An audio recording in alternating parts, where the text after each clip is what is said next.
semuanya, semangat pagi. Semoga semuanya selalu dalam keadaan sehat ya. Hari ini mari kita lanjutkan materi pada minggu lalu. Let's check it out.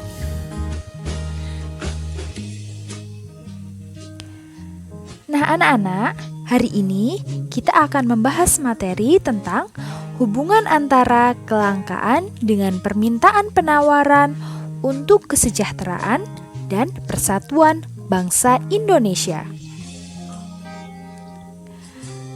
Kelangkaan merupakan persoalan ekonomi yang paling mendasar dikarenakan keinginan manusia yang tidak terbatas.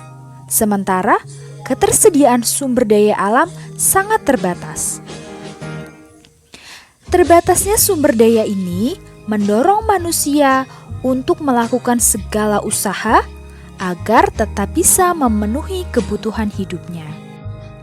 Faktor penyebab kelangkaan dapat menimbulkan penawaran dan permintaan terhadap barang dan jasa. Penawaran terhadap barang dan jasa akan melimpah pada daerah yang kelebihan hasil produksi. Kelebihan penawaran akan mengakibatkan harga barang pada daerah tersebut menjadi murah. Sementara daerah yang kekurangan sumber daya akan menyebabkan kekurangan penawaran. Atau bisa diartikan, barang yang diperjualbelikan di daerah tersebut sedikit, sehingga harga barang pada daerah yang kekurangan sumber daya menjadi sangat mahal.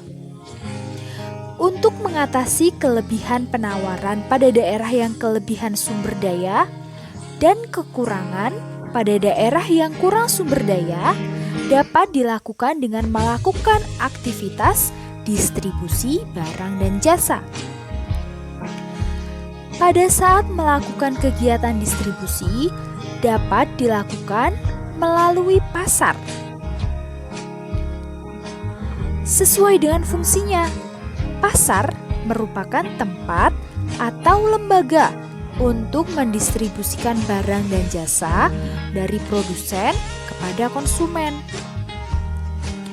Keterkaitan antara pasar dan distribusi dapat kita lihat melalui peranan pasar dalam mendistribusikan barang dan jasa.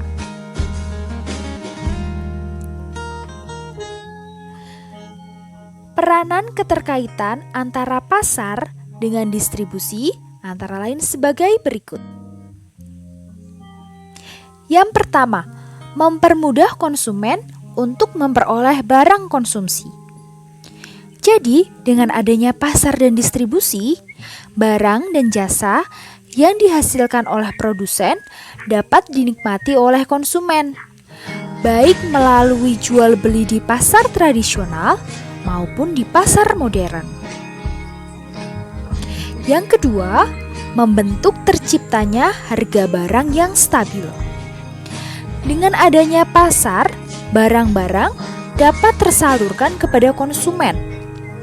Proses penyaluran akan membuat harga menjadi relatif stabil. Naiknya harga barang biasanya dipengaruhi oleh langkanya barang. Langkanya barang yang di pasar juga dipengaruhi oleh lancarnya distribusi. Jadi, apabila distribusi lancar dan barang selalu tersedia di pasar, maka harga akan menjadi relatif stabil. Yang ketiga, produsen akan mempertahankan keuntungan dan penjualan produk. Keuntungan bagi produsen dengan adanya pasar dan distribusi akan mempertahankan penjualan dengan stabil. Penjualan ini akan mempengaruhi keuntungan yang diperolehnya.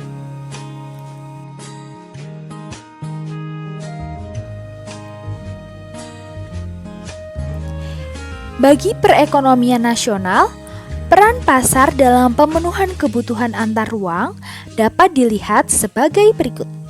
Yang A, peranan bagi produsen dapat menawarkan hasil produksinya di pasar, sehingga pasar merupakan tempat penjualan sekaligus tempat promosi bagi produsen.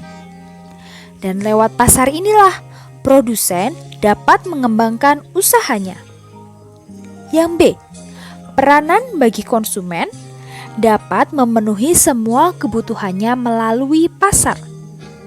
Semakin luas pasar, semakin mempermudah konsumen untuk memperoleh barang dan jasa yang dibutuhkannya. Yang C, peranan bagi pembangunan. Karena pasar menyediakan barang dan jasa yang bermanfaat dan diperlukan dalam pembangunan. Pasar ini mendorong pembangunan daerah-daerah. Selain itu, pasar dapat menambah pendapatan daerah. Dan yang keempat, peranan pasar bagi sumber daya manusia, yaitu dapat menyerap tenaga kerja. Semakin luas pasar berarti membuka kesempatan kerja, dan ini artinya menyerap tenaga kerja dan mengurangi pengangguran. Untuk tugas hari ini, silahkan kerjakan soal pilihan ganda yang ada di LKS halaman 47-51. Tulis hurufnya saja di buku tugas IPS, lalu kumpulkan melalui Google Classroom. Untuk tugas pada minggu lalu, jangan lupa untuk dikumpulkan juga ya. Oh ya, jangan lupa untuk mengetikkan nama, kelas, dan nomor absen pada kolom komentar di bawah ini ya, sebagai tanda bahwa kalian hadir dalam kegiatan pembelajaran hari ini. Jika masih ada tugas atau materi yang belum kalian pahami, kalian bisa bertanya melalui personal chat atau melalui komentar kelas. Untuk minggu depan, kita akan melaksanakan penilaian harian. Persiapkan dirimu dengan baik ya. Oke, thank you for learning social studies with me and see ya.